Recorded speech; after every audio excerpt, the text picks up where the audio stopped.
Começando mais um podcast de Cinema Aventura e hoje falando dos confins do universo, na escuridão e no silêncio do espaço.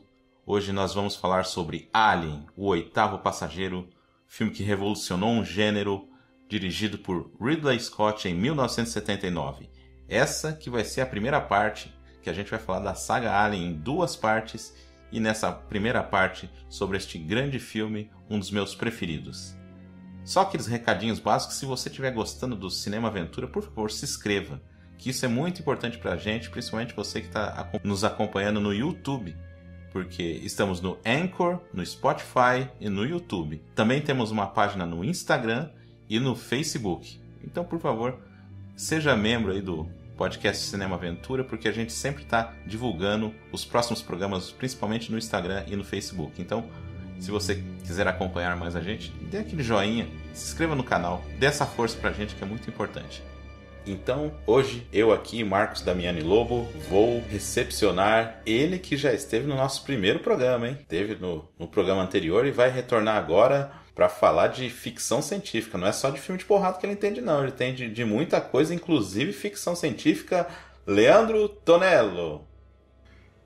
Novamente é um prazer aí estar fazendo parte desse programa, falando de uma coisa que eu adoro, que é ficção científica. E é difícil gritar no espaço, só digo isso. E hoje apresentando um novo membro aí. Não para de ter novo membro aí do podcast aí. Ele também que é um apaixonado por ficção científica e cinéfilo, aqui da cidade de onde eu estou falando, André Mansano. E aí, pessoal, uma honra estar aqui com vocês. É sempre bom, né? Embora como o Marcos me apresentou e estou começando hoje, mas a gente está aí para o que deve vier e com certeza a gente é um cinéfilo que a gente adora falar muito. Embora no espaço não sai muito som, né? Não é verdade, Leandro? Exatamente. Então, não sei. Cara, eu acho que o Alien é um dos meus filmes preferidos, o primeiro, sabe?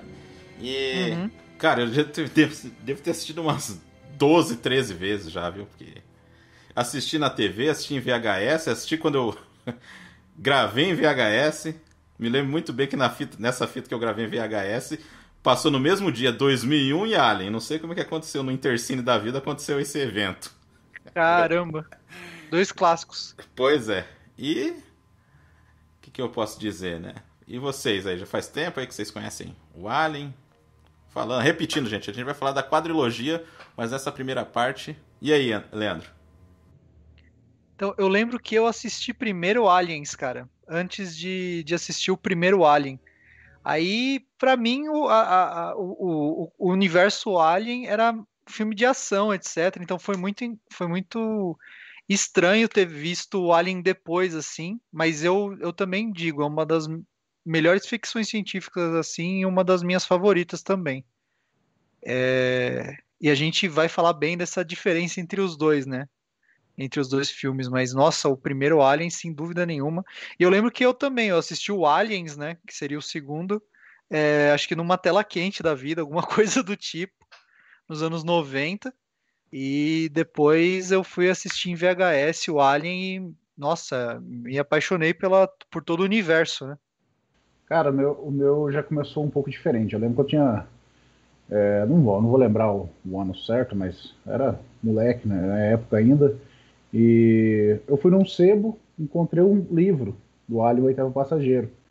Comprei esse livro, li, adorei o livro, e isso acabou me instigando a procurar o filme também para assistir.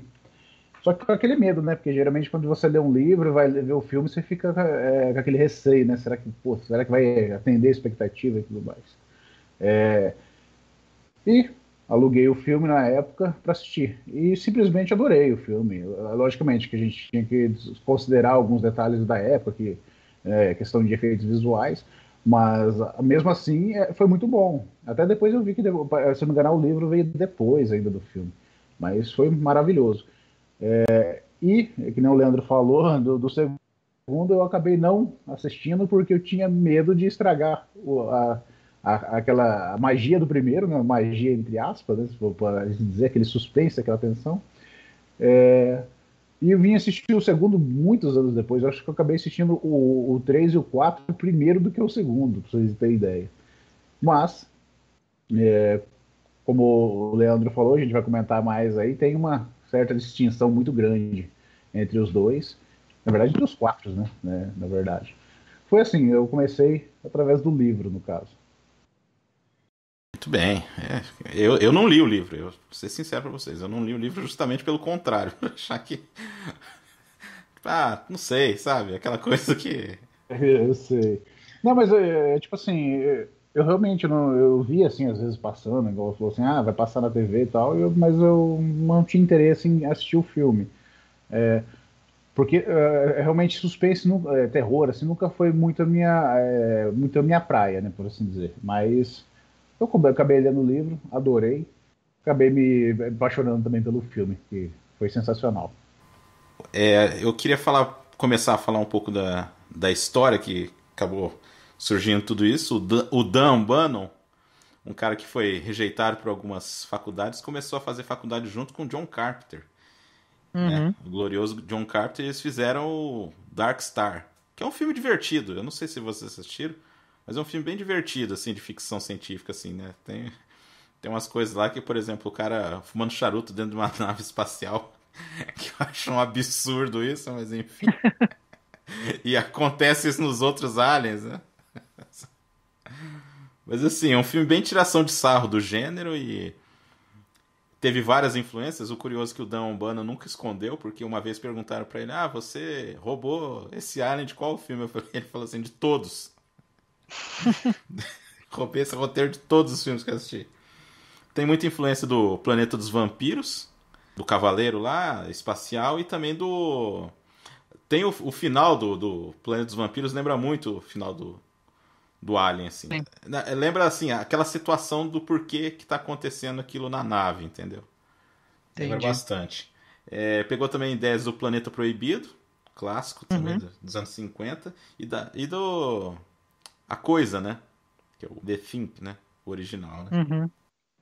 Por causa do Dark Stars, eles já o Dan já tipo teve essa integração com o cinema, eu digo assim, com os estúdios, etc.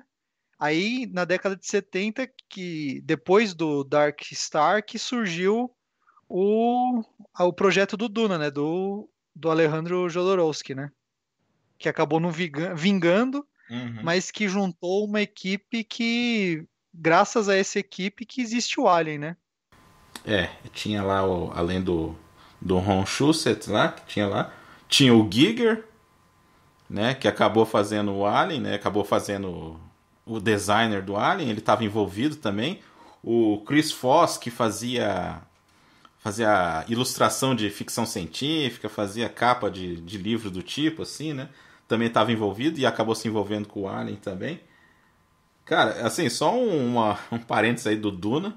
E o Jean Giraud também, né? Que é o famoso Ah, sim. Moeb, que fez toda a parte das roupas e das construções. Tanto mesmo a Nostromo, assim, juntou coisa do Geiger com coisa do Moebius. Então, era o Dream Team, tá ligado?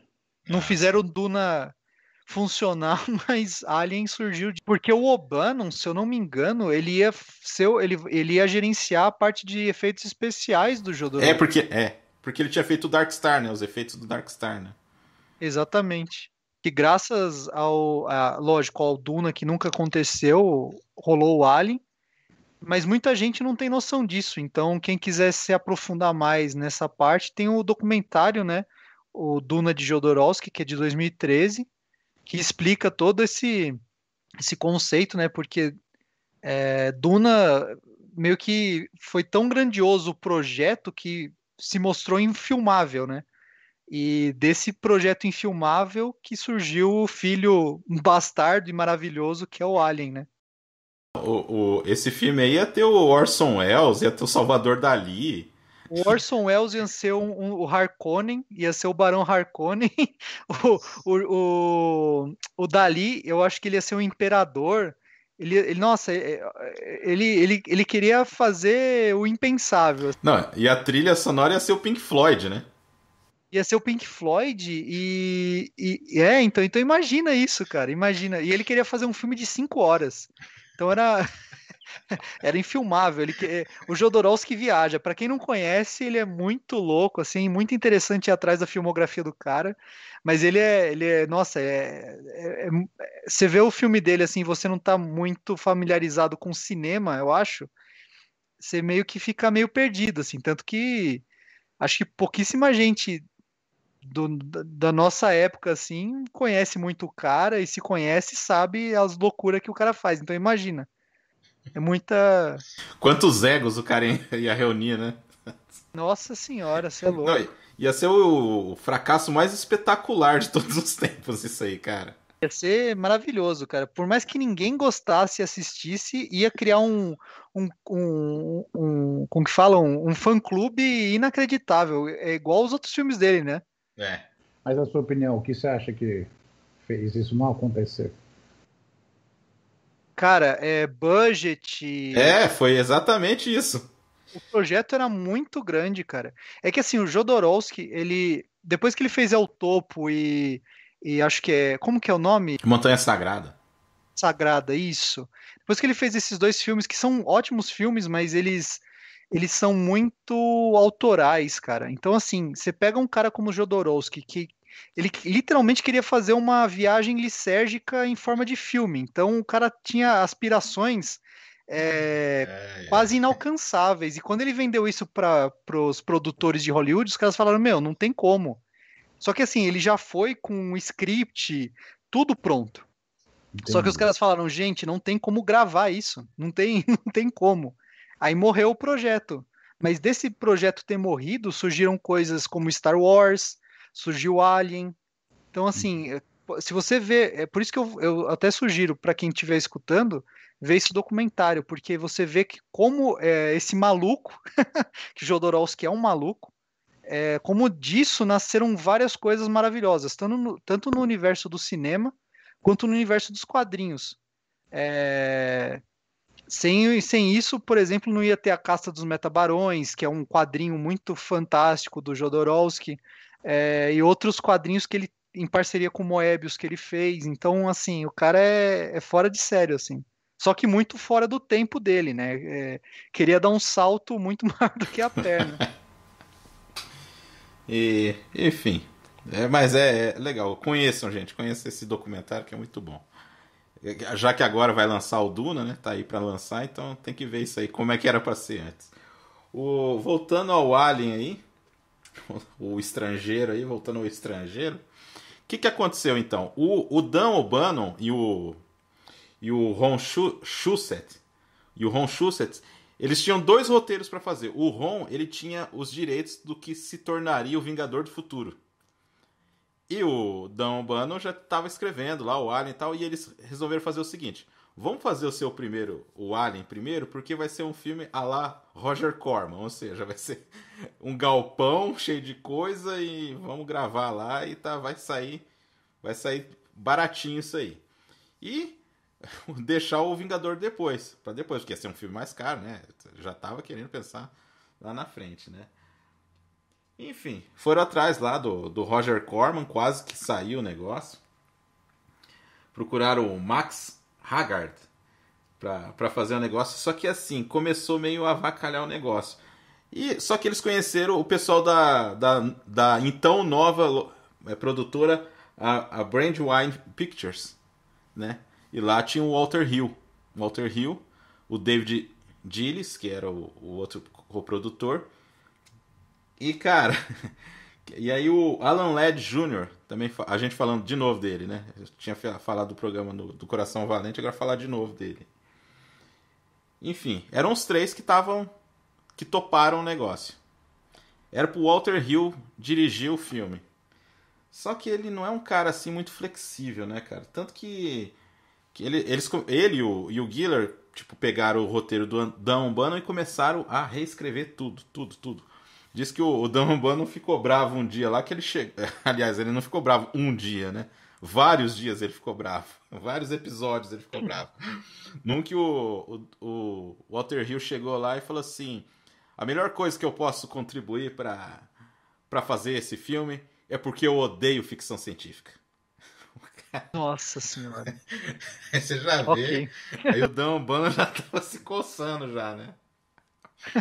A outra que um dia ele chegou lá e o Walter Hill falou assim, eu odeio o nome de todos os seus personagens. Ele, tipo, tá, e daí? Não, a gente vai ter que trocar tudo que esse filme vai ficar melhor. Porra. Nossa senhora, cara. Não, difícil, né? Difícil aguentar o cara. Enfim, com a questão de atrasos, essas coisas, o Walter Hill acabou não participando. E nisso, o Diller começou a procurar mais financiadores, começou a bater na porta de um monte de lugar, só que a gente tem que lembrar que foi antes do Star Wars isso aí.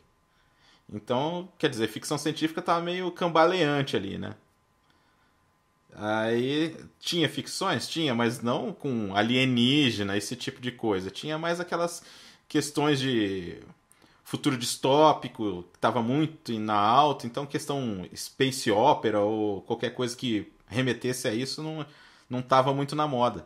E os caras tiveram muita dificuldade. Até que ele chegou lá na Fox, lá, os caras falaram, tudo bem, deixa aí. Nem deram muita bola. Só que pra sorte deles, Star Wars estourou, né? Aí, só que como demorou muito, o Walter Hill já não queria mais dirigir o filme. Aí eles foram aquela loucura pra procurar o diretor, procurar o Robert Aldrich, que falou que os caras perguntaram, mas como é que você vai fazer o alienígena? Como é que você vai fazer todas essas cenas de morte? Ele falou assim, eu vou jogar um bife na cara do cara e pronto. Vai ser assim. Umas coisas Nossa assim. senhora, cara. Latex bem fajuto, ele queria colocar, umas coisas assim que ele... Porque aí que tá, pegaram um cara que também não levava muito a sério, era um diretor consagrado, mas o cara não tava nem aí, porque tava... Querendo fazer nada, né? Pode falar à vontade. Né? Pois é. O Peter Yates quase dirigiu, mas aí... Bem, o estúdio queria ele, mas aí ele falou que não ligava pra ficção científica. A mesma coisa foi o Jack Clayton, que fez Os Inocentes, também não se interessou. E eu não me lembro agora quem que foi que estava lá em Cannes e acabou assistindo Os Duelistas, que era o filme de estreia do Ridley Scott. Que não sei se vocês assistiram, é um filme muito bom. Sim, é de 77 também, né? É do mesmo ano do Star Wars, não é? É. Uhum. Tem duas feras, né? É o Harvey Keitel e O Keith o Carradine. Carradine também. Né? É o Keith É Carradine. isso. Que era o melhor dos irmãos lá, né? Ele sempre foi o cara Era. mais... Que é baseado no Joseph Conrad e não tem nada a ver com ficção científica. É dois caras na guerra napoleônica que ficam disputando eternamente, né? Exatamente. Mas você vê que a filmografia, assim, o tom do filme é bem dark, assim, cara. É engraçado. Por mais colorido que ele seja, assim, eu acho ele bem meio sombrio, assim. É sombrio, é sombrio. Dá umas estranhezas no filme, né? É que assim, eu acho que o romance é o mesmo cara que escreveu o Coração nas Trevas, né? Então já é uma coisa que você já fica um pouco assim, né? Sim. Só que aí eles mostraram pro Dan O'Bannon, não, você tem que assistir esse filme, não sei o que e tal. Esse cara parece ser bom. Aí o Dan O'Bannon falou, nossa, esse filme é muito bom, mas o que tem a ver com ficção científica, né? Uhum. Só que aí explicaram pra ele que o jeito que ele abordava a questão visual que poderia fazer a diferença. E no final das contas fez diferença, porque aí contactaram lá o Ridley Scott, ele achou interessante a ideia. E também, pra minha surpresa, e o Ridley Scott é um apaixonado por ficção científica de quadrinhos, né? Ele era muito fã do Moebius, por exemplo, os desenhos dele. E aí ele fez o storyboard do jeito que foi. Falaram lá o roteiro, e ele fez os storyboards, cara. E isso aumentou o budget do filme. Porque o pessoal olhou aquilo lá e falou, nossa, mas isso aqui tá... Aí o Ridley Scott, isso que é um storyboard bem feito, esse é o efeito, né? Exato. E ele lia muito as revistas inglesas de quadrinhos, assim. Então ele se inspirou muito bem, assim, e conseguiu fazer uma coisa bem legal, assim. E os quadrinhos ingleses não eram muito conhecidos nos Estados Unidos, que eu acho que ajudou ele a dar uma... o cara olhar assim, isso aí é copiado, né? Porra, Parece cara... muito novo, né? Porque nos Estados Unidos não tinha muito essa cultura de quadrinho adulto, né? Eles tinham os pulps novel lá, que era tipo normalmente de assassinato ou de monstro. E underground, mas não né? totalmente o quadrinho era underground. adulto, era underground, né? Exato. O que era popular era super-herói, cara. Então, assim, a Europa e a Ásia em geral, assim, os caras sempre deram um contexto mais adulto para as obras, assim. Valorizaram mais essa parte, né? E veio muita coisa. Aliás, se você for ver o cinema de ficção científica e fantasia dos Estados Unidos, quando eles descobriram essa fonte mágica aí, que eram os quadrinhos americanos, desculpa, os quadrinhos europeus, né? Os caras começaram a chupinhar um monte de coisa de lá, cara. Uhum. Tanto esteticamente quanto de história, né? Sim, eles era nova fonte, né? Então, e pegaram muito. Aliás, você vê isso pelo George Lucas mesmo, né? O que ele pegou de coisa do cinema asiático, cara, e juntou tudo num mashup ali pra criar Star Uhum. Wars, né? Faroeste, É, Samurai. Então, assim, os caras começaram a aprender a pegar de outros lugares que não fosse da própria casa, né? É até engraçado você falar isso, porque eu e uns amigos meus sempre comentam, a gente também é muito fã de mangás, anime, tudo, então a gente sempre comenta em relação a isso, que tipo, a parte da Ásia eles não, embora a China tenha se demonstrado muito boa, mas principalmente falando do Japão ali, né, Coreia e tal, apesar que a Coreia também tem filmes de ação ótimos, excelentes. Vamos então ficar no Japão ali. Mangá, anime, tipo, essas histórias são tudo mais cabeças, são todos os públicos, né? Tem tanto infantil quanto qualquer idade. Ali. Você vê que tem histórias que não tem como deixar um filho assistir, nem nada do gênero. E realmente, isso que você falou faz todo sentido. eu ia falar que aí entra na jogada o Giger, ou Giger, né? Depende da pronúncia do local, né? Que é um suíço. Quem não conhece esse pintor tem que conhecer, porque eu sou muito fã dele, cara. E ele começou a pintar por causa que ele tinha terror noturno. E aí que o Dan Buono foi conhecer ele, não sei se você sabe dessa, Leandro. Que aí ele ofereceu ópio pros caras, no primeiro dia que eles encontraram lá. Ele ofereceu um ópio lá e o Dan Buono falou assim, mas, cara, pra que você...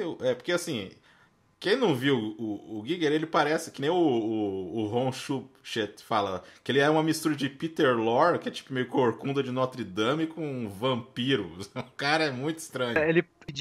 Eu não sei se ele é muito alto, mas ele parece ser muito grande por foto, assim. Ele era, né? Que Deus o tenha aí, mas É. tipo, ele era muito estranho, assim. Ele era meio cabeludo, assim, mas era um cabelo, assim, penteado, assim. Parecia Era um um... careca cabeludo. E ele era pálido, do olho azul, assim, realmente ele parecia um vampiro. E ele Parecia mesmo. tem foto dele lá com o gato empalhado, assim, umas coisas assim. É um Não, vampiro safado, né? Aí, aí ele ofereceu lá o ópio, lá falou, mas você parece um cara gentil e tal, e por que você toma isso, né? Ele falou assim, eu tenho medo das minhas pinturas. Aí eu falei assim, aí o Dama, mas é da sua cabeça. É exatamente disso que eu tenho medo. Bom, e se você vê as pinturas do Geiger, cara, você tem uma ideia do que tem na cabeça do cara, porque. Não, e é fantástico, assim, ele consegue. Que é o segredo por trás do Alien mesmo, cara. Ele consegue dar é uma junção muito estranha entre coisa viva e coisa mecânica. É um mish-mash, assim, tudo junto, assim. Vê É, uma coisa orgânica, meio máquina, meio bicho, meio demônio, e é tudo junto, assim. Então é muito fascinante. sim, ixi, eu adoro o trabalho dele. E aí o Ridley Scott, quando viu lá, quando o Dan O'Bannon mostrou lá o livro lá pra ele lá, né? Ele falou, não, cara, é isso aqui, porque o Ridley Scott falou, cara, eu vou conseguir o melhor fotógrafo, o melhor diretor de arte, o melhor desenhista, mas se o Alien não funcionar, Uhum. já era. Tanto que o segredo pra esse filme funcionar, cara, é o Alien aparecer pouco, assim, cara. Eu não lembro se o tubarão veio antes do Alien. É antes, é antes. É antes, É né? antes, antes. Então, isso de manter o monstro, entre aspas, em segredo e os ataques serem repentinos é o que faz o filme ser totalmente angustiante, né? Você fica preso ao filme, assim, de um jeito que você não sabe o que vai acontecer, cara. Sim. E só terminando um pouco aí dessa parte da produção aí, um pouquinho. O Ron Cobb, que também foi responsável pelo designer, o cara não queria conhecer o Giger porque tinha medo do cara. Falou, esse cara deve ser muito esquisito, né? Aí tal, se encontraram, ele até gostou do cara, todo mundo gostou dele, só que ninguém queria ficar muito perto dele, né? Quando ele tava trabalhando. Tem como Enfim, mandar pra mim desse cara? Eu não tinha visto, não. pô, aí. Isso aí. Ele é bem. É bem diferente. Estranho, ele é bem estranho. Enfim. Aí tudo deu. Assim, tudo fechado, faltava o elenco que tem o John Hurt como o Kane, que era pra ser o John Finch, mas aí o John Finch começou a passar mal lá. Na primeira tomada o cara começou a suar, quase. O John Finch fez o Macbeth do Roman Polanski, né? E era o preferido ali, o pessoal gostava dele, só que ele tinha diabetes, cara. Ele descobriu que tinha diabetes e o cara ficou internado muito tempo. Cacete. Aí perdeu pro John Hurt. O John Hurt estava fazendo um filme na África do Sul e chamaram ele pra fazer o Alien. Ainda bem que o cara escolheu isso, né? Meu Deus. Pois é. O Parker é o Yaphet Kotto, que eu lembro dele também no filme do 007 também. É um ator muito bom. O Dallas, que é o Tom Shekrit, que era o mais famosinho assim na época. A Lambert foi a Veronica Cartwright, que o interessante dela é que ela achava que ia fazer a Ripley, né? Pois é. Ela fez um ensaio pra fazer a Ripley. Acabou pegando a. Porque convenceram ela que ela ia fazer o papel que era como se fosse a visão do público, né, assistindo o filme. Uhum. E ela era mais famosa que a Sigourney Weaver, não era? Eu acho que ela já tinha, eu não sei, eu acho que ela já tinha feito Invasores de Corpos já. Uhum. Então ela tinha mais prestígio, sim. O Brett, que é o Harry Dean Stanton, pra mim é perfeito nesse papel aí. Não, ele é ótimo, esse cara. E o Ash, o Ian Holm, que era mais conhecido na TV britânica e ele fazia teatro, então era um cara meio, vamos dizer assim, ele tava meio novato assim no cinema, assim, ele não. Ótimo ator também. Excelente. Realmente, encaixou bem. E a Ripley, né? Que no final das contas, na última hora lá, a Sigourney Weaver chegou atrasada no teste dela lá. Só que ela chegou meio que uniformizada, assim. Aí o Ridley Scott olhou assim: nossa, essa mulher tem altura mesmo. Essa mulher aí tá. Não, e tem a ver, né, cara? Se você for ver o background dos personagens no filme, ela tem muito cara de operária. Nossa, É o cara. que operária e heroína, assim, então ela é muito alta, ela é muito esguia, né? Então ela não tem uma feição muito feminina, nem muito masculina, é um meio termo bem andrógeno, assim, a Sigourney Weaver. Então eu acho que cai muito bem o papel de. E só queria dizer que anteriormente a Ripley não tinha sexo, né? Aí alguém sugeriu que assim, fosse mulher. o personagem seria mais interessante se fosse mulher. Legal. Pra sobressair, né? Que era um mercado cheio de homem na época, né? Foi uma forma também de chamar a atenção. Uhum. E, cara, pra mim esse elenco, cara, é um dos mais perfeitos que eu já vi, cara. Sim. Muito bom. Porque, assim, o entrosamento, os personagens são legais e os atores estão excelentes, todos eles, cara. Sim. Por fim, a trilha sonora do Jerry Goldsmith, que pra mim é um gênio. Só que ele não gostava muito dessa trilha do Alien, porque ele tinha feito uma outra trilha antes, pra ser a abertura do filme. E aí o pessoal meio que fala, mas teve uns atritos aí entre eles aí, né? Jerry Goldsmith, eu acho um gênio, eu acho realmente um gênio, só que eu acho que dessa vez o pessoal tava mais certo, porque a trilha do Alien também pra mim é uma das mais marcantes do cinema, cara. Aquele início lá é muito, muito sinistro ali. Contesta exatamente aquilo que o Leandro comentou, sobre aparecer pouco, mas aqueles momentos de tensão, ela vai encaixando cada momento ali. Muito Sim. bem feito. Então, já que a gente comentou dessa trilha, já tem Vou comentar então já do filme já. Aquela abertura aparecendo as letras aos poucos, assim, e aquela música um pouco. Vai construindo você olhando pro nada, né? Pro vácuo do espaço. Aí surge a Nostromo, né? Que puta que pariu, que nave maneira, mano. Foi até, de certa forma. Como você falou, uma nave, porque ali não teve uma proporção, tipo, tão nítida, porque a gente tá vendo no espaço, era tudo muito pequeno. Uhum. Mas aquilo devia ser enorme, né? Porque para carregar todo aquele minério que levava, devia ser É, absurdo o tamanho exatamente. dela. E é isso que é legal que a gente tá falando dos atores, né? Eles têm.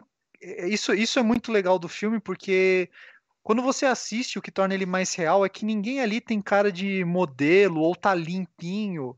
É uma nave de operários e de mineradores. Então é um contexto totalmente já diferente das ficções científicas que a gente estava acostumado na época, né? Tudo muito limpo, tudo muito transformado assim e tecnológico. Lá não, lá era tudo meio bruto, parecia um petroleiro assim. E essa era a Isso, impressão que exatamente. o Nostromo me passava, assim.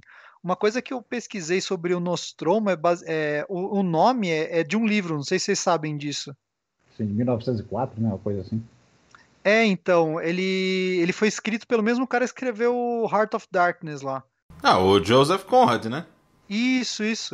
E se passa numa cidade mineradora também. Então eu achei legal isso, eu não sabia, eu fui pesquisar depois só. Acho que é sul-americano, né? A cidade que você estava falando, aqui na América do Sul, aqui, né? Que se passa É, no livro, a ambientação do livro, né? eu acho que sim, isso.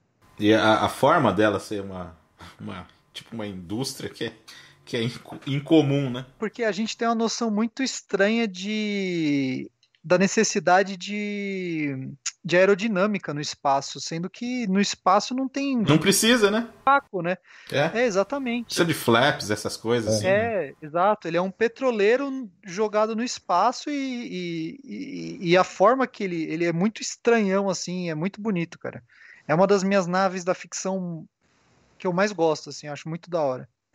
E até eu acho que, na verdade, ela nem foi feita para entrar na atmosfera, né? Provavelmente ela ficava acima da Exato. atmosfera e levava o minério até ela, né? Tanto que eles usam depois, mais pra frente, uma nave só de transporte, né? Eles não Isso. descem com a Nostromo, né? Aham. No começo ali tem o Despertar, onde você acaba conhecendo todo mundo ali na mesma cena ali. E é legal que já caracteriza um monte de gente. Já, por exemplo, o Brett e o Parker lá, você já vê que os caras são os caras da, como é que eu vou dizer, da baixa renda, né? Porque a primeira coisa que os caras falam depois que, tem um sinal vindo de outro lugar, né? Uhum. É os caras, a gente vai receber hora extra. Não é uma Os boa, caras tão é bravo. bem é Não, bem na verdade, operário mesmo, né? Os caras estão voltando do trabalho, tanto que eles estão reclamando. Pô, a gente foi mó longe, não vejo a hora de voltar e tô comendo essa porcaria dessa comida, né? Então os caras querem saber de receber, né?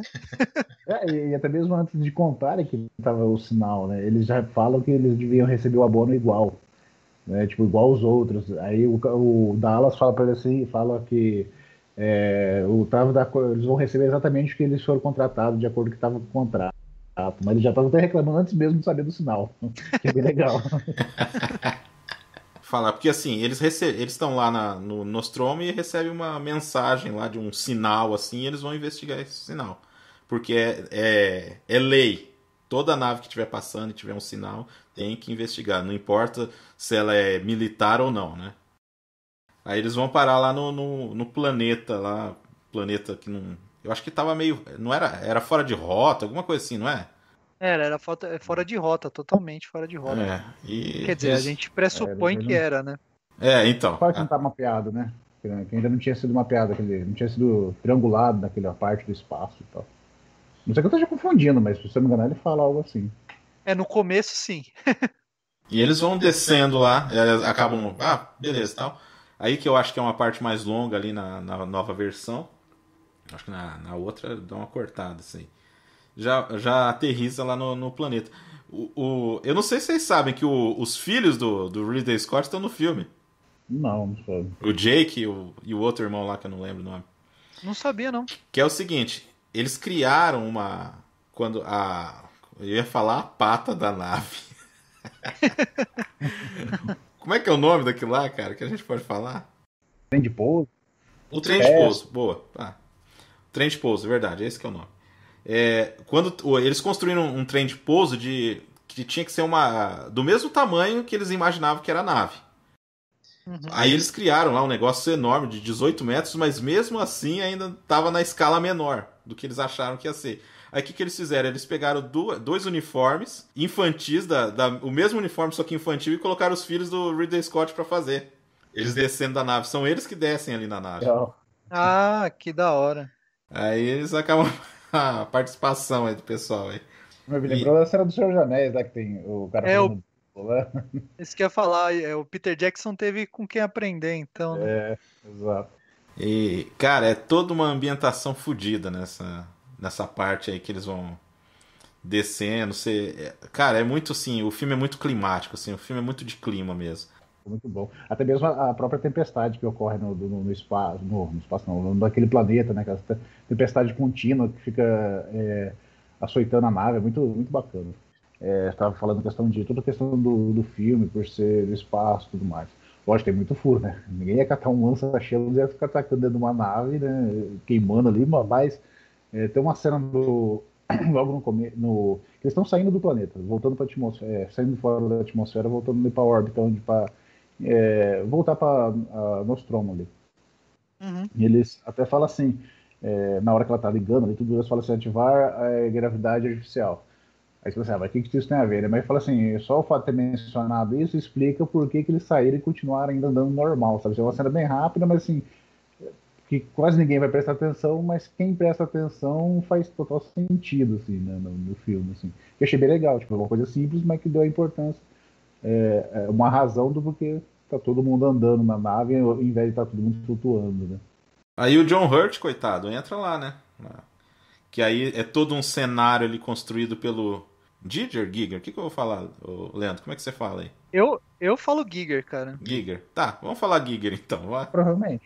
Aí todo um cenário construído, tanto que a Veronica Cartwright, quando chegou lá pra filmar, ela ficou olhando. Tipo, nossa, mas por que tem tantos pênis e tantas vaginas aqui nesse lugar aqui, cara? Por que tem tanta coisa sexual aqui? Ela ficou assim olhando, nossa, e tem uns esqueletos, né?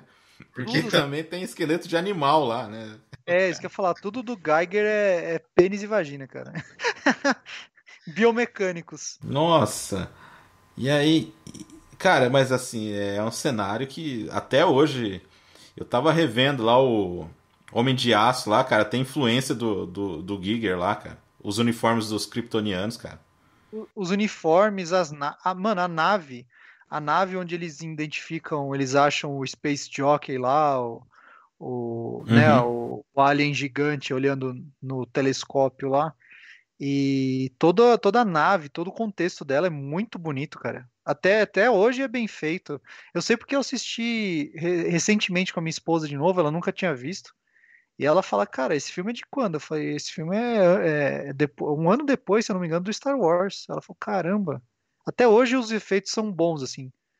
Lógico, tem coisas que acho que na versão que eu vi, né, que é de Blu-ray, eles dão uma melhorada, tal, estética, mas mesmo assim o filme é muito, muito bem feito até hoje, eu acho, pelo menos, né? Esteticamente falando. Não é só você que acha isso, não. Eu digo pra você que 100% que tá nos escutando aqui deve pensar o mesmo, né? Ah, sim, é muito atmosférico. E se não pensar, eu acho que ele deveria assistir o filme de novo. Se não pensar, tá errado, né? Deve ter assistido Alien vs Predador, né? Nossa. Então, coitado, e quem fez também os ovos lá também, quem projetou os ovos foi o Giger também, que é aquele que faz aquele barulho assim, que eu acho legal pra caramba. E eu tava vendo, cara, o Ridley Scott colocou muito a mão na massa, porque aquela hora que ele olha assim e você vê um reflexo dentro do vidro lá, um vidro, né? O ovo, né? Mas você sabe que é um vidro. Sim. É o Ridley Scott fazendo com umas luvas, assim, fazendo um negócio assim, cara. Um negócio lá. Você vê que o projeto, ele botou muito amor nesse projeto, né, cara? Tanto que ele tentou reviver esse amor nos Prometheus, mas não vingou muito, né? Mas você vê que é um projeto que ele gosta muito, que ele ama muito. Cara, adorei o Prometheus. O primeiro, o segundo não gostei, não.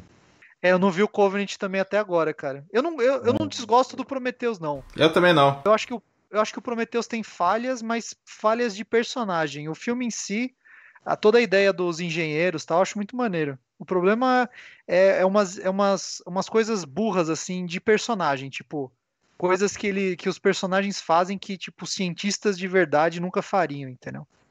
E isso empobrece um pouco o filme. Mas eu Entendi. não desgosto do filme, não. Eu gosto Eu gostei bastante. muito. Eu posso ter entendido errado, porque faz tempo que eu não assisti o Prometheus, mas no final lá, aquele sinal de alerta, no caso, seria o sinal esse sinal do primeiro Alien aí, que eles vão lá verificar, né? Porque lá no Prometheus, eles largam um sinal que fica repetindo. E a nave tá bem exatamente igual quando eles chegam no primeiro, o Alien. Mas o duro é que o cara tá morto em outro lugar, né? Porque não tinha só uma nave, tinha várias. Eu preciso reassistir esse filme, cara, pra te falar a verdade, assim, eu não lembro disso, não, pra ser bem sincero. Pode ser que eu esteja confundindo também, mas pra mim era. Não lembro mesmo. Coitado do. Aí o Kane já leva aquele. Como é que é o nome que eles dão o nome, cara? Facehugger. Como é que é? Uhum. Facehugger. É. Em português banal seria o abraçador de rosto, né? É o facehugger. Que o Giger tinha feito com as mãos pra frente, aí eu não me lembro se foi o Ron ou se foi o Ridley Scott que resolveu fazer uma coisa mais, tipo, aberta, assim, né? Que abraça o rosto. Eu gosto bastante, porque o negócio já pula ali e já vão ter que resgatar o nosso glorioso Kane.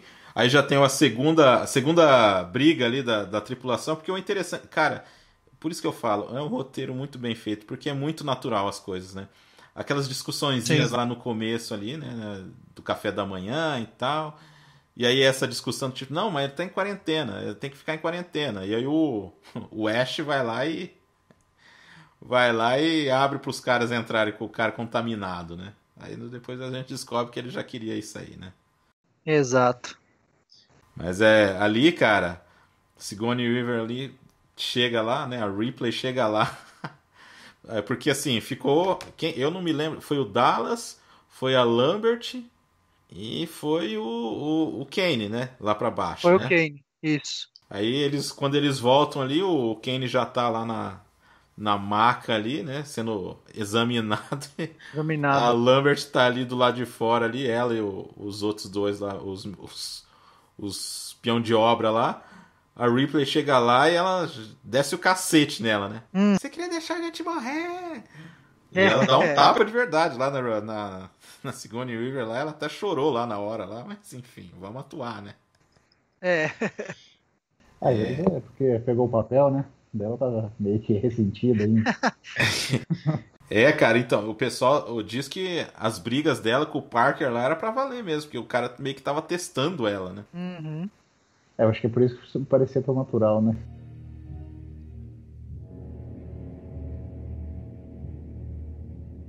Então, depois que eles resgatam e entram na nave, tem a cena clássica, né, do Dallas e do Ash, né, tentando ver o que está acontecendo com o Kane, né, e eles estão ali vendo o bicho grudado no rosto do Kane, aí você vê só o facehugger respirando, né, que é uma cena terrível, né, e respirando ali, aí eles tentam fazer um corte na perna do facehugger, aí você já vê aquela cena do sangue ácido, né? Cai no chão e já começa a derreter o chão da nave. É muito. Nossa. Não, só um splash já começa a derreter tudo já. E tá todo mundo fora da sala, né? Esperando pra ver o que tá rolando. Aí já começa o desespero, né? E não foi só uma camada, né? Não, ele derrete Foi tudo, mais. ele vai derretendo. O que a gente pode chamar o facehugger? É um. Ele é um parasita, mas ele tá na fase larval, né, ainda. Na verdade, ele é um pré-larval, ele é, falando biologicamente, eu acho que é tipo um, cara, como posso falar? Um transmissor, seria isso, né? O conceito biomecânico desse bicho, aliás, todo o conceito biomecânico de todas as evoluções do Alien são muito interessantes, cara. Porque ele é só uma das fases do Alien, né? E eu acho isso da hora da evolução do bicho, né? Ele vai evoluindo conforme depois que ele acha um hospedeiro, né? Porque pouco depois ele já desaparece já, né? Eles acham, sumiu e tal. Porque assim, eles não conseguem tirar do Kane lá, mas o bicho desaparece, né? Um dia lá. O tempo é curto, né, de vida. Verdade. Depois que ele plantou o ovo, a larva, ele morre. Mas isso que o Leandro comentou é interessante mesmo. Questão das várias fases de evolução dele. Só que também, dependendo do hospedeiro, ele também tem uma evolução diferente. Né? Sim. É que a gente só fica sabendo disso depois, né? Nos outros aliens, né? Porque desse daí é ele, né? A gente tá conhecendo ainda. A gente tá conhecendo junto com eles, porque não tá entendendo nada. O Kane acorda, o Kane acaba despertando. Numa boa, né? Tranquilão. Com uma fome desgraçada. E aí aí acontece a cena que lá atrás, quando o David Giller tava lendo lá, aí falou, mas não tá acontecendo nada até agora no filme. E de repente, o que acontece lá, André? O cara tá com aquela fome, né? Você vê que, tipo assim, tem uma comparação idiota, mas vamos supor assim, aquela gestante que quer comer, com muita fome, que tem que comer, o povo brinca, né? Que tem que comer por dois, não sei o quê. E ele tá com essa mesma fome. Doido pra comer e come, de repente do nada o cara começa a já ter o problema, né? Assim, o seu hospedeiro começa a querer sair pra fora e, rapaz, aquela cena realmente que nem você tava falando aí. Se ele tava achando que não tinha acontecido nada ali, foi bem marcante ali, a situação. Porque é muito engraçado, tipo. Pode falar. Virou uma cena icônica do cinema, né? Pra quem. Sim. É que hoje em dia ela é meio que padrão, assim, todo mundo. Mas eu fico imaginando na época, assim, quem viu o filme na época, a reação dos caras, né? Porque até os atores se assustam, né? Eu acho que eles não sabiam muito bem o que ia rolar na cena. Aí o Kane tá lá comendo, do nada começa a reclamar, queria comer, não vejo a hora de comer comida boa tal, aí do nada começa a passar mal e o bagulho explodindo no peito do cara. É bem violento, cara. Eu acho assim que nem você falou, naquela época a reação das pessoas seria diferente. Eu acho igual esses vídeos que tem hoje em dia de a pessoa assistindo a reaction, vendo não sei o que lá. Eu acho que seria bem interessante a pessoa daquela época assistindo o filme gravar a cara das pessoas quando aconteceu essa cena do filme. Foi tão icônico que virou até música da Maria Bethânia, né, meu? Eu não sabia, não. Explode Coração, é inspirado nessa cena.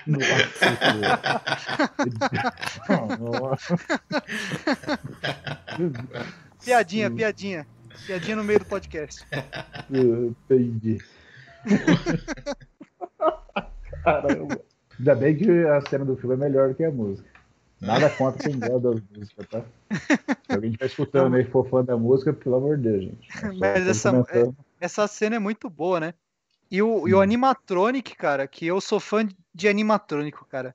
Tanto que eu comecei a trabalhar com TI, porque o meu sonho era trabalhar com animatrônica, porque eu amava isso no cinema. Aí, só que eu nasci muito tarde pra isso, né? Pra fazer mecatrônica. Aí começou o CGI e matou tudo, né? Mas os animatrônicos desse filme são muito bons, cara. Não, mas aquela cena, depois que assim que explode o coração, igual você falou aí, na hora que explode o peito e ele sai correndo em cima da mesa, derrubando a comida pro lado, foi muito, muito legal também. Muito maneiro, cara. O Alien sai correndo por cima da mesa, ele sai no né? pinote. E todo mundo sem entender nada, né? Ele é tipo uma serpente, mano. O bicho sai voado. Não, é legal no SOS Tem um Louco Solto no Espaço que eles fazem essa cena de novo, né? Mano, com o próprio John Hurt, né? Exatamente. Só que aí sai um bichinho cantando, não é? Não, aí a fala dele lá no filme essa não, de novo. Novo. Not again. Esse filme e é de foi um pouco mais, foi em 87 esse filme, né? É muito bom essa cena. Ele começa a cantar Hello My Baby, Hello My Darling. Eu não me lembro. Olha só, assisti o filme tantas vezes, mas às vezes a gente confunde, cara. Quando assiste muito no batidão, um atrás do outro. O Ash A Ripley chega lá e fala, então, mas e o que é essa coisa aí, não sei o que? O Ash, estamos estudando. Aí ela fica puta da cara que o cara só tá estudando, né? Ela começa a ficar apreensiva, porque ela quer achar um jeito de ou matar ou sei lá, né? Algum jeito deles saírem vivos disso, né? Porque eles estão sem entender nada. Porque até então o Alien mesmo, grandão, ainda não apareceu, né? Não, ele aparece depois pro coitado do... Esqueci o nome do personagem. Do Brett. É, isso, do Brett, que acaba se ferrando. Então, na versão nova, cara, a cena é muito mais violenta, né? Porque na antiga era só ficava no close no gato, né? Uhum. E o Jones, a gente esqueceu de falar do Jones, personagem importantíssimo aí, porque depois, lá pra frente, ele vai fazer uma diferença aí. Então, né, coitado morre lá na versão atual que todo mundo tá vendo aí, é bem violenta a cena. Cara, eu imagino, que nem vocês falaram da cena da explosão aí do peito aí, cara, essa cena também é bem sangrenta, eu acho que por isso que nem passou. Apesar da cena do peito explodindo, né, mas acho que exageraram lá e falaram, pô, não, vamos dar uma acalmada aí, né? Porque eu lembro da cena do Brett, que é o do gato olhando, só aparece o rosto do Alien, aí só focaliza no gato e acabou a cena, assim, tipo, não aparece nada muito violento. Então, o que cortaram ali era mais, assim, ele sacudindo, assim, caindo bastante sangue, assim, então era bem bruto mesmo. Mas será que eu tô confundindo? Então, porque pra mim, na VHS que eu assisti lá no passado, também tinha essa cena. Não, mas isso que é da VHS que eu assisti, ó. Vixe, começou a lançar o Blu-ray da DVD naquela época, quando eu aluguei esse filme. E tinha essa cena, que ela sobe, aí tem as correntes, aí começa a pingar o sangue tipo, no chão. Talvez não tão... tem tudo isso aí. Tem tudo isso aí, mas naquela parece que tem mais sangue.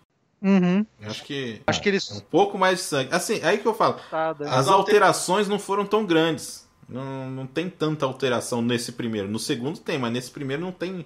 Não é uma coisa assim que faz tanta diferença assim. Tem umas cenas a mais, assim, mas assim, coisa que o Ridley Scott, eu só vou colocar isso aí, porque vai que perde isso aí em algum lugar aí. Cara, e daí pra frente o filme vira tipo uma caçada mesmo de quem vai estar vivo ou não.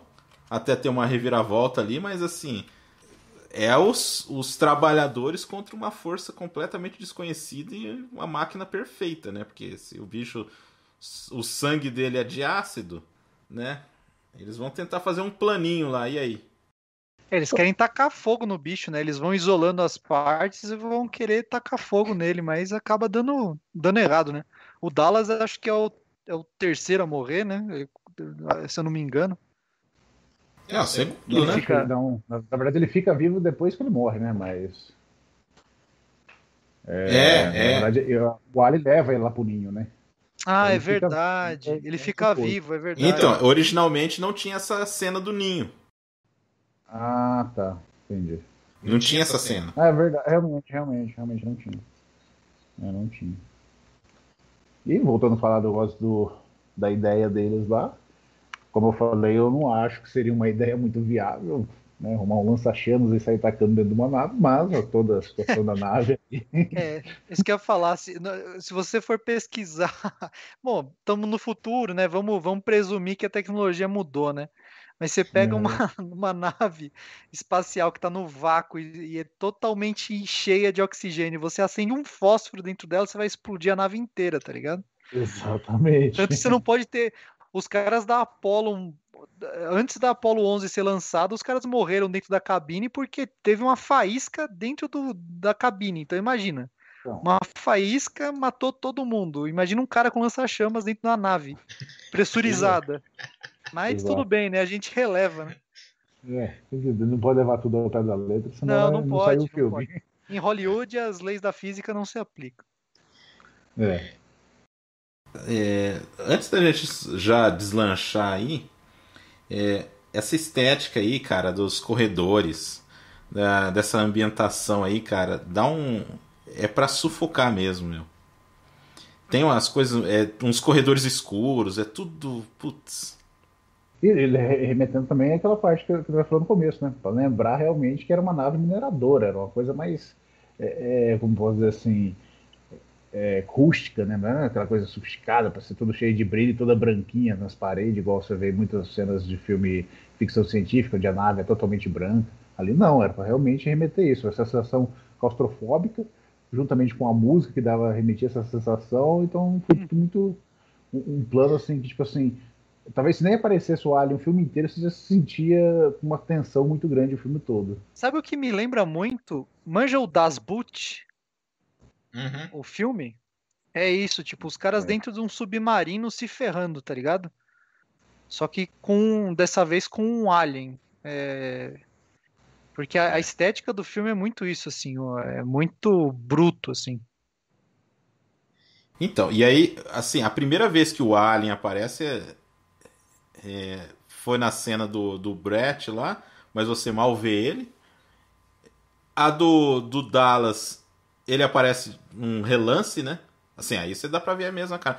Vai aparecendo cena aos pouquinhos mesmo, né? Bem tubarão mesmo, né, cara? Na do Dallas você vê as mãos do alien e o rosto dele rápido, assim, como se ele estivesse capturando ele, né? Então, aí o Parker encontra a arma lá que eles estavam usando, o lança-chamas lá, e fala assim: No blood, no Dallas. É isso. E outra coisa que você vê, tipo, o cara soltando um monte de fogo com aquela arma e nem tem aonde, né? Tipo, onde colocar o gás ali, alguma coisa para ela Mas lançar. aí é futuro, né? Aí é futuro. Aí é. Não, uma bicudona pro futuro. No 2 tem. No 2 tem um cilindro embaixo. Dá pra ver. O 2 tem um cilindrinho, é. Eu falei do Jones lá, o Jones. É por causa do Jones que o Brad morre, né? Porque ele tá procurando o Jones lá na. Coitado do gato. Pois é. O gato é o culpado de tudo e ainda sobrevive. Ah, lógico, né? O bichinho não pode morrer, né?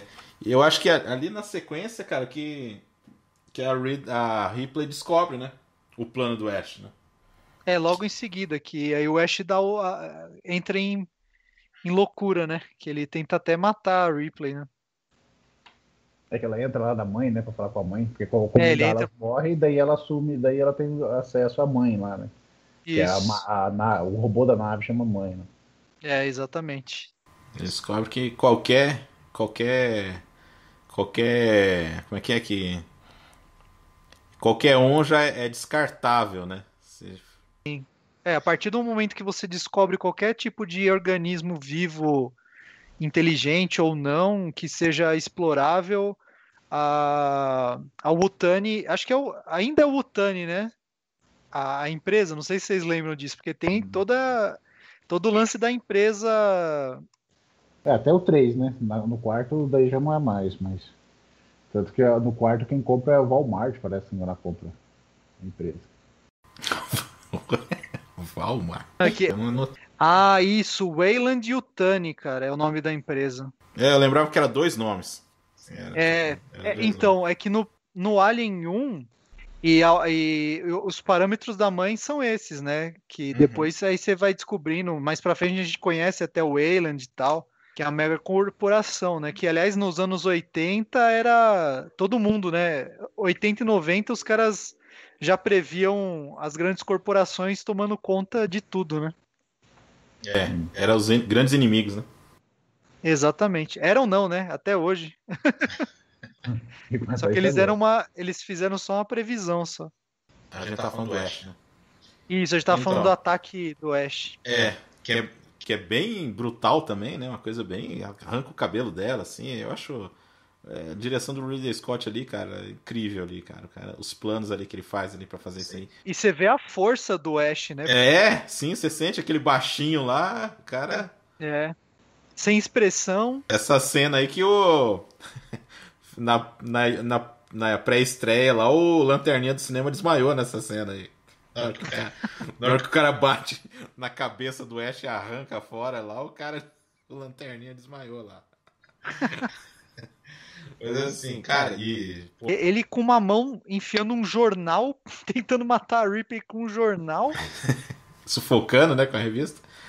Não, eu fiquei pensando, cara, nessa cena aí.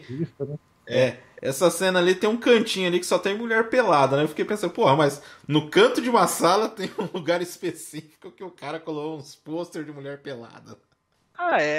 Pra você ver o quão de, tipo, é um petroleiro, mano, é um submarino, os caras estão isolados ali, cara.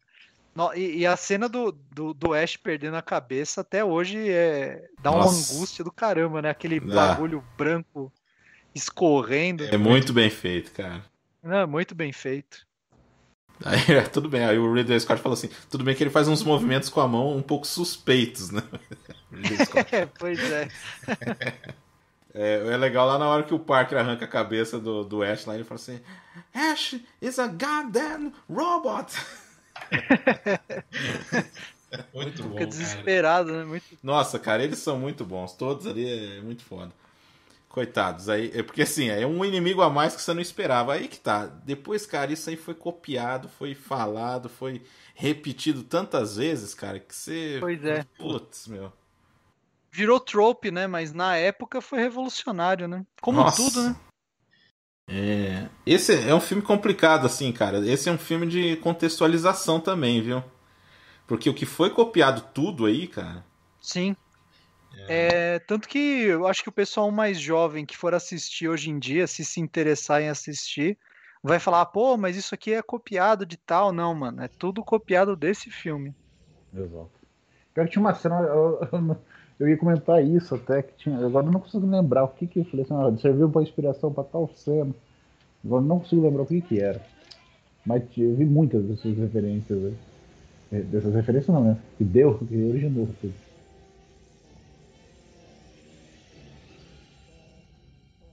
Aí o Parker. Foi aquela coisa de filme de terror, né? Vamos se dividir. Vamos nos dividir, né? Aí vai lá o Parker e a Lambert. Certo, né? Coitado. E assim, cara, pra mim é. Tirando a do peito, cara, pra mim é a melhor cena do filme, cara. Assim, uma das melhores cenas do filme. Que é bem assim angustiante a morte dos dois lá, cara. Você sente bastante, Sim. assim. Não, e você vê nitidamente pela primeira vez o Alien, né? Você vê ele ficando de pé, assim, e o tamanho dele, né, cara? Porque escolheram um dublê ali gigantesco pra fazer o personagem ali, a criatura, meu, é assustador demais, cara. O cara era pintor. Não sei se você sabia disso. Não sabia. Ele era pintor. Aí, tipo, ficaram impressionados com o tamanho dele. Foi por isso mesmo, assim. Aí colocaram ele lá. E ele era muito, assim, equilíbrio, assim. Ele começou a treinar, Tai Chi Chuan, umas coisas assim, pra conseguir equilibrar aquela cabeça ali. Por isso que ele anda bem, assim. Ele tem uma boa mobilidade ali, cara. Devia pesar pra caramba, né? É porque tinha 3 mecanismos pra fazer aquele negócio funcionar. Dentro do capacete, cara. E, cara, assim, brutal também. Cara, eu acho muito foda essa cena, porque assim, você tem o Parker lá lutando e aquele. Pô, você fica desesperado com ele lutando. E aí quando vai matar a Lambert, que aí ele coloca a cauda assim por trás dela, assim, pra empalar ela, né? E aí ele corta pra Sigourney Weaver assim, correndo, cara, e aí a câmera, tipo, correndo também, né? Não foi usado Steadicam, foi usado uma câmera na mão mesmo, assim, correndo, assim. E você só vê o corredor, assim, escuro, assim, tremendo, assim, e ela gritando, assim, fazendo uns gemidos, assim, cara. É foda. Não, é horrível, cara. É horrível mesmo.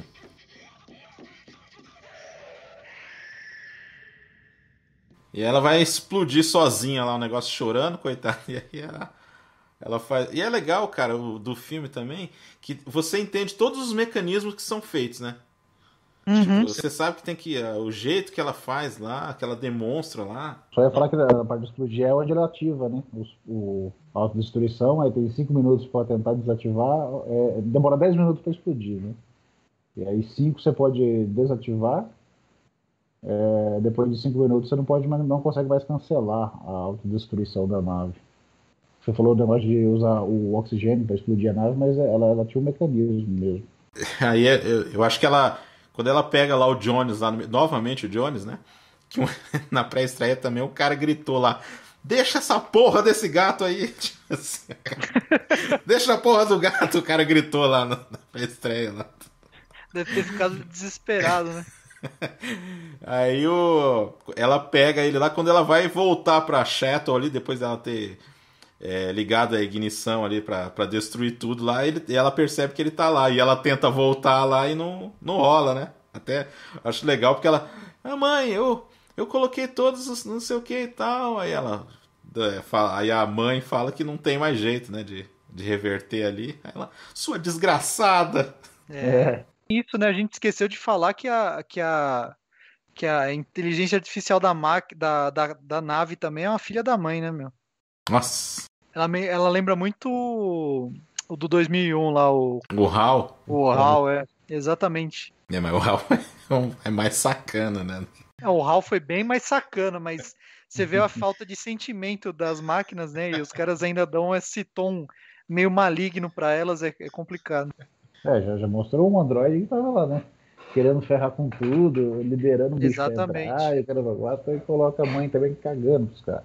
E aí vai pro finalzão ali mesmo, cara. Ela consegue entrar na nave, aciona lá, que é bem a contagem regressiva bem angustiante também. Dessa vez deu certo, né? Fiquem. Então, cara, aquele finalzinho também, cara, aí tipo, você já acha que, nossa, explodiu lá, porque dá uma explosão dos infernos lá na Nostromo lá. É uma explosão nuclear, no final das contas, aquilo ali. E aí tá lá, ela na nave, ela, o Jones e o Alien, né? Que ela não esperava que tava lá. Que eu acho muito bem feito, porque você tá... Ela tá com ela ali e você não vê ele ali, né? Tá lá no meio do... Deitado lá no meio, lá, né? Ele surge da parede, né? Muito, porque ele tá meio que escondido na escuridão, assim, é impressionante essa cena. Isso. Junta até os detalhes dele, né? Que ele é meio, tipo, lembra um pouco mecânica, assim, né? Uma coisa junto com as peças da nave, dá a entender até que é uma coisa só, né? Que até que é a própria tubulação que tá passando, né? Uma coisa do jeito. Tipo assim, dá até a entender assim, foi quando ele eu acho que não foi essa a intenção deles, mas quando ele surgiu, ele meio que se camuflou, né? Tipo assim, ele adquiriu a camuflagem pro ambiente, que seria daí aquela coisa meio de máquinas e tal. Eu acho que não foi essa a intenção deles, mas isso aí fica interessante, né? Que faz eles tornar, tipo, o fato deles se esconder se torna muito mais fácil, né? Para se esconder é muito mais difícil de ser percebido. Sim. Nessa cena também a gente tem uma das cenas de calcinha mais mais gráficas que você pode ter, né? Pois é, cara. Pois é. Aquele cofre de fora. Cofre de fora. Assim, meio sentido aquela calcinha pela metade, né? Só uma banda, né? Essa atmosfera dentro da Shuttle ali também, cara. Esse lance das luz piscando ali e tal, ela corre ali para onde que fica as roupas ali de astronauta ali. E a ideia dela é muito brilhante. Quando você assiste a primeira vez, você não imagina o que ela vai fazer, né? Tipo, aí vai lá e aciona o botão lá, o bicho sai voando. Cara, e é assim, tá aquela tensão, você não sabe o que vai acontecer, aquela coisa e tal. E de repente ela já aperta, já atira no bicho, ele já cai. Assim, é muito rápido, cara. Sabe, tipo filme do Sérgio Leone, assim, que tá aquela demora, de repente, assim, o tiroteio pá, pronto. É pra você não ter tempo, cara, pra não pensar, né? Nossa, você já, tipo, nossa, acontecendo e tal. Aí no final das contas ela liga lá os jatos lá e manda o Alien passear. Que aí entra um negócio que também não faz muito sentido, aquele arpão lá, né? Por quê? Pra que ia ter aquilo lá? Mas... É pra pescar no espaço, cara. Deve ser, né? Mas o que eu gostei do final desse, tipo assim, que a gente vai comentar depois do final do 2, a diferença entre os dois é que aí ela veste uma roupa antes de abrir o negócio, que pra mim, aí foi bem feito. Agora no 2, nossa, aquele final, eu falei, meu Deus. Que o 2 é o massa velho do James Cameron, né? Aí é outro papo. Mas no 1, ela veste a roupa realmente, né? Ela abriu, ficou no vácuo, mas ela tava com a roupa de proteção, né? Sim. Que entra naqueles detalhes que eu comentei, né? Tipo, só o fato de falar que ativando a gravidade e tal, são os pequenos detalhes que fazem a diferença, né? Uma profundidade maior, assim, do que seria o real no filme, né? Dá mais tom de realismo, né? E, com certeza. Tipo, o fato de eu ter usado essa roupa, com exceção do arpão ali, meio, né? Não sei como eles estavam minerando também, né? Vai saber. Por que não? Pra escalar alguma coisa? Não sei, cara. Pode ser que Pode ser, é verdade, tem isso, né? Escalar alguma montanha, sei lá, pegar alguma coisa. Eles têm que ter esse tipo de equipamento, né? Sei lá. Acho que não tem problema o arpão tá lá. Também é pra escalagem, né? O arpão é muito eficaz. Ninja, pô. Não sei se quer falar mais alguma coisa aí do filme. Não, só que é uma das, acho que uma das junções de horror e ficção científicas mais bem feitas já feitas. Tipo, acho que foi uma das únicas que deu muito certo, assim. Lógico, depois tiveram outras tentativas, né? Tipo o Event Horizon e tal, mas o Alien é muito próprio, assim. O primeiro Alien é muito único, diferente, assim. Esse filme que você falou eu também gostei também. Só uma coisa Ah, que eu acho que Língua dos Anjos. Acho que uma Uhum. coisa que você deixou meio que sem comentar, Marcos, foi que só se eu estiver muito confundindo, mas o filme do Alien, ele virou tipo. Não lembro a palavra agora, tipo marco histórico, alguma coisa assim. Ele foi classificado como uma grandiosidade da história, uma coisa assim, eu esqueci o nome. Tem os americanos lá que faz o culturalmente, esteticamente relevante e tal para a biblioteca nacional deles lá, né? O Alien, lógico que é um marco, cara, porque assim, eu acho que é uma combinação de uns artistas ferrados lá na produção. Tipo, os caras estavam. Você vê que assim, começou que era pra ser um negócio pequeno mesmo, mas os caras estavam muito apaixonados pra fazer o negócio. Apesar lá Sim. de um dos produtores lá, no começo, o Dan O'Bannon tinha hora lá que ele chegava lá, cara, pra ver como é que tava lá e tal, e um dos produtores lá, o Carol lá, o cara não queria nem. Ah, não, que você não vai ver nada aqui, você não vai ver nenhum copião, sabe? Tipo, o cara. Tipo aquela situação do John Malkovich lá do Nicolas Cage lá no Adaptação, que os caras nem sabiam quem que era o cara lá. Quem era o Quem cara? que é esse cara? É o roteirista só, né? E aí, tanto que ele tinha que entrar escondido lá pra ver com o projetista lá, os copião, sabe? Então, tipo assim, apesar de ter esse cara aí que eu achei meio marrento, o Walter Hill também no começo ele foi bem marrento. O David Giller, apesar que o Ron Shusett fala que quem teve a ideia do Android foi os dois aí, o Walter Hill e o David Giller, cara. Porque eles que acrescentaram esse lance do Android. Uhum. Apesar de algum pessoal meio enchendo o saco do Ridley Scott, cara, mas porra, esses artistas, o Giger, cara, que nem eu falei, um dos elencos mais bem entrosados que eu já vi, cara. Mas assim, pô, o filme pra mim claro que cientificamente, aí você vai querer discutir isso aí, mas assim, questão de estética, questão de narrativa, de atuação, cara, pra mim é um filme perfeito, cara. É Sim, perfeito, concordo plenamente. muito bom. É isso, a gente falou aí do primeiro Alien. Então, gente, essa daí é a primeira parte da quadrilogia Alien que a gente vai fazer. A gente falou de Alien, o Oitavo Passageiro. Pra mim é um filme nessas questões estéticas e narrativas, pra mim é um filme perfeito. E a gente vai tá na próxima aí. O trio aí vai voltar na próxima aí, né, galera? Com Com certeza. certeza. Vai ter mais 3 filmes aí pra gente comentar. Por enquanto é só, gente. Valeu! Well, that's great. That's just fucking great, man. Now what the fuck are we supposed to do? We're some real fruity shit now, man. You finished? That's it, man. Game over, man. It's game over. What the fuck are we gonna do now?